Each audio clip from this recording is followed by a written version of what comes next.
ready? Yes. All right, let's do a lunge routine, a progression protocol. We rehearsed it once, and we're going to do it one more time. So she has done all this once already, so her legs are a little bit tired. Okay, how did that feel? 1 to 10. 10 being really hard. Like 9. Like a 9? Okay, so and at any point, if you need a break, take a break, get some water, and all you will need, everybody who's watching, you will need a backpack filled with books. She used a bunch of dictionaries that weigh, I think, 5 pounds each, and she put 3 of them in her backpack. So she has about 15 pounds. And we are using a stack of books. They are also dictionaries, as you can see, she's a teacher. Lots of dictionaries, and that's all you will need. You need a backpack filled with books and 2 stacks of books of the same height. Okay, are you ready, girl? I am. We're doing 20 reps per side, and start right. So you're doing a backward lunge, start. Lunge and knee. Bianca, do me a favor and count. Okay, 2. That's it. And 3. Count, Bianca. Yeah. So if this, I'm talking to anyone watching, and by the way, Bianca gave me permission to film this, and she waived liability, and anyone watching here and doing this yourself, you're waiving liability, you're doing this at your own risk. Okay, so what I like with this as well is that you are firing up the stabilizer muscles of the standing leg. So by pulling up your knee and holding a balanced pose for like a second or a fraction of a second, those muscles in the left butt cheek, they're firing and working hard. Can you feel that? Yes. Good. So if you wanted to make this a little easier, instead of pulling up your knee, you would just step together with your feet. Show me for a second, Bianca. Just go down and then step together with your feet. That's to modify. How many are we on? 18. Perfect. 19. And you can always regress, go from the knee lift back to the step together when you get tired. That's it. Now do 20 on the other side. Good girl. Now you can see she's leaning forward a little bit, which is actually glute dominant. There is different ways you can lunge. You can lunge working the quads more, and you can lunge working the glutes more. So as you can see, she's like sticking the butt out a little bit, leaning forward a little bit, and that's awesome for the tush. If she stayed more upright and she had a bigger angle in the front knee, that would mean if her angle was like this in the front knee, that would be more quad dominant. Now the angle in the front knee is like this, that is more glute dominant. So I have never met a lady in my life who doesn't want a nice butt. Do you want a nice butt, Bianca? Yes. Okay, so this is set number 1, body weight only, 20 reps per side. And we're doing this in real time so you guys can follow along. That's it. And when you're doing this on your own, after you have watched this one time, the next time just put on your earphones, listen to your music. Okay, so now we're going on to the second progression. You're going to load it with a backpack. In her case, she's using 15 pounds. So we're going from 20 reps down to 15 reps. All right, are you ready, lady? Yes, ma'am. Yes, ma'am. I love when people call me ma'am. All right, let's do 15 per side with or without the knee lift. So when you get tired, just put your feet together. Start. You count. That's perfect. Love it. And 15 pounds is great. That's a great amount of weight, just enough to overload your body a little bit. You want to, when you're used to doing body weight, you kind of want to start doing a little bit more at any kind of weights that you have, laundry detergents or books or anything like what we're doing, just to give your butt that little boost that it wants, that it misses from the gym. So like I was going to say before, when you're doing this the second time, the third time, the fourth time, and you're doing a follow-along workout, you've heard my instructions. You don't need to hear them again. So just put on your earphones, play some music that you like, just follow along and do this routine. I recommend maybe 2-3 times a week. That's a great way to build your legs and to keep your legs in great shape and lift the tush up. It's a great butt toner. That's it. Do we want butt toning, lady? Yeah. We want butt toning. That was 15 on one leg, right? Yeah. Excellent. Doing great. Perfect. Very, very, very, very nice. So progression or overloading principles is what we're doing right now. We're going from body weight to making it a little harder, a little harder, which is what you want to do. You don't want to do the same thing all the time, the same way, the same reps, the same weights, the same duration.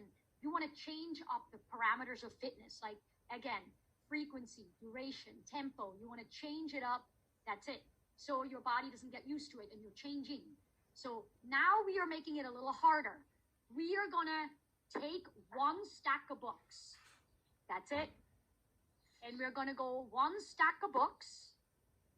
We're gonna go back to body weight only, and we're doing 12 reps each. So step up on top with your feet. So she has dictionaries. They're pretty big. Now give me 12 and 12.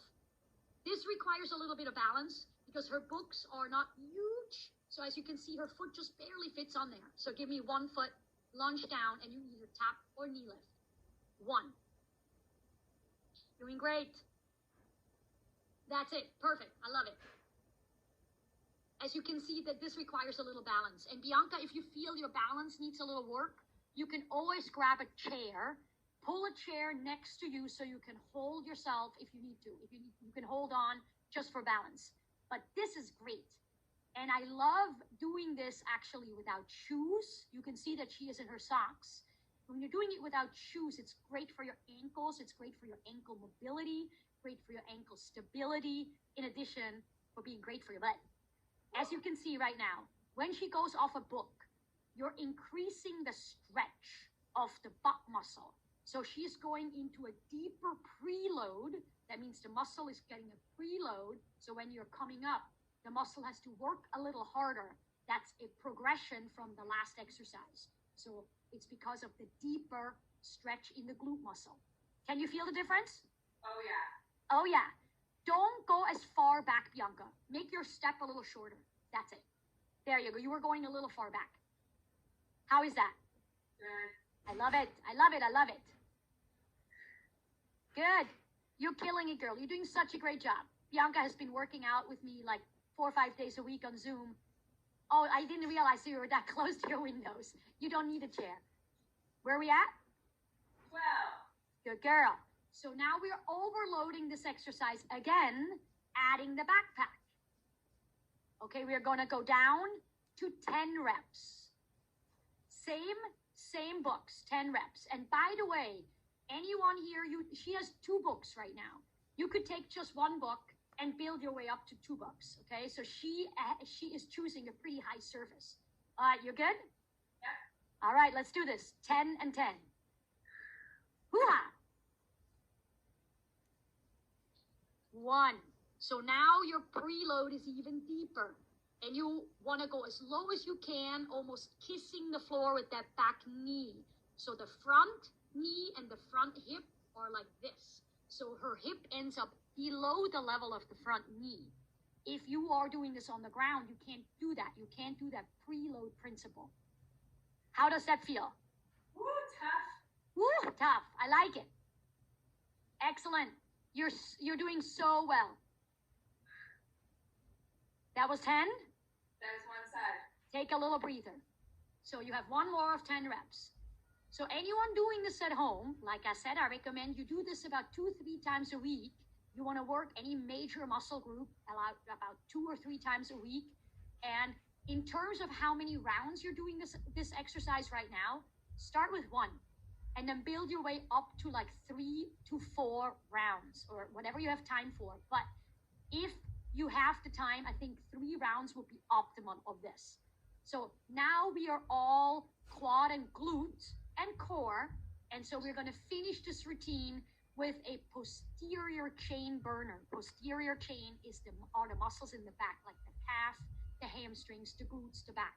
Just move over to the sofa because the sofa will not move. Do the exact same thing. So the height is a little higher. So you can use whatever surface you have that is not going to move away. Now, push that foot down and we'll start one more time. Go.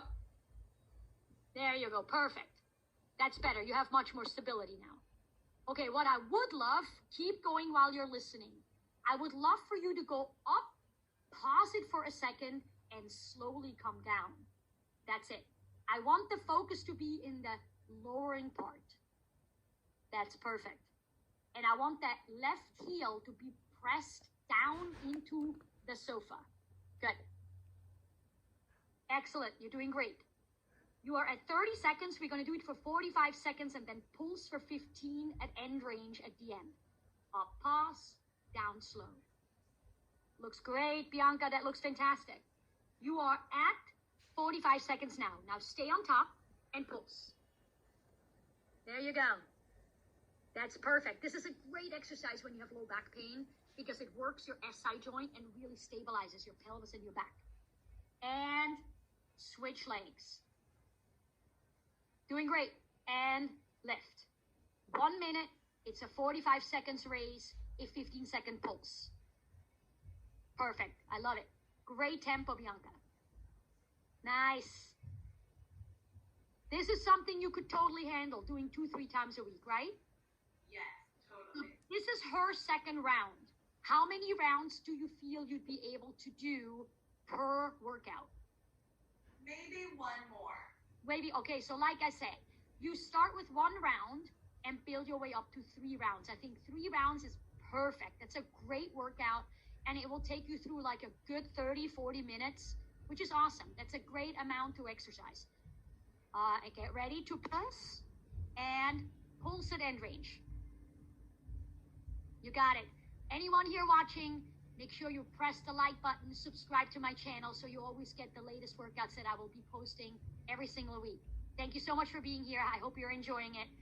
That's it. Have a wonderful day, everybody.